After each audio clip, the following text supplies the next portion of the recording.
Over the years, you've inspired us to make a lot of great drivers. But while we were making all these drivers for the present, we were also hard at work making the next generation of driver. Because where titanium ends, carbon begins. Well, it feels amazing, actually. I mean, the young ladies that I played with a lot this year, they're just put up fantastic scores all year and at Canadians. So it's definitely nice to be recognized for all the hard work you put in. Those are four pretty special finalists that were here tonight. Yeah, that was amazing, and even the people who didn't quite make the finals were amazing. Kala had a fantastic season, and Marissa, and I think we did a good job at Canadians, putting up some good results there, and that was awesome.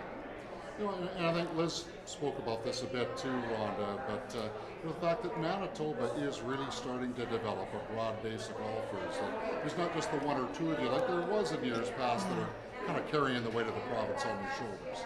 Yeah, we love to have more people at Canadians, and not just the team, because as you can see from some of the other events, some people who might finish fifth in the province finish in the top 10 at Canadians, and that just shows the depth that we're starting to develop across the men and the women, and but the young ladies, they're just fantastic. Yeah, I don't think there was a better example of that than when yourself and Jerry LaFleche are standing side by side. I mean, that just really shows the scope of the talent in this province. Yeah, I think it's such a great sport. I mean, there's probably not another sport in the world, I don't know, maybe there is, but not that I'm aware of, that we can have a 16-year-old and I'm just going to say senior, competing against each other and just doing it even up.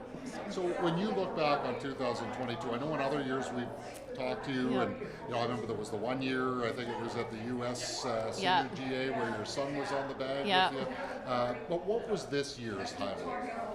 Oh, well, actually getting to compete at Breezy Bend, at home was fantastic.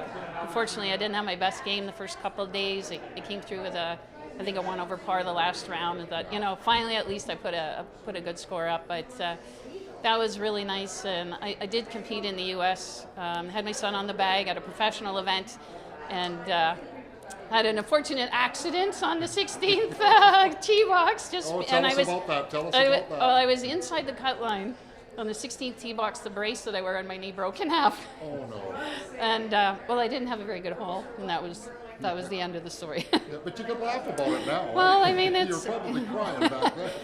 I was slightly upset, but it was, again, my son and I went down to Chicago, and we got to hang out for 3 or 4 days, and he played a couple practice rounds with me, and we just had a fantastic experience playing we played with the winner, shot 4 under par, and all those memories are just, in the end it didn't turn out exactly the way I wanted, but it was a fantastic memory.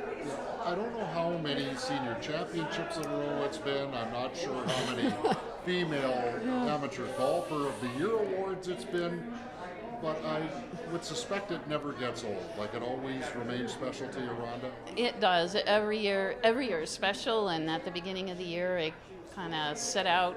I mean, this kind of marks the end of the year, and you get to reflect on what happened, and take a month or two off, and might play some fun golf, and then you say, okay, what am I going to set my sights on this year? And I always just try to do my best, and I try to get a little bit better every year, and it doesn't happen every year, but until I can't do it, that's what I want to do. Have you thought about 2023 at all? Have you started to think about setting some goals? I have started. I try to get my schedule set, which is a big thing, and there's a couple other tournaments that I'd like to fit in next year, and so one at Pinehurst, which is a fabulous place to play, and a couple of things, and hopefully I'll get back and be able to compete at the USGA, and lots of stuff.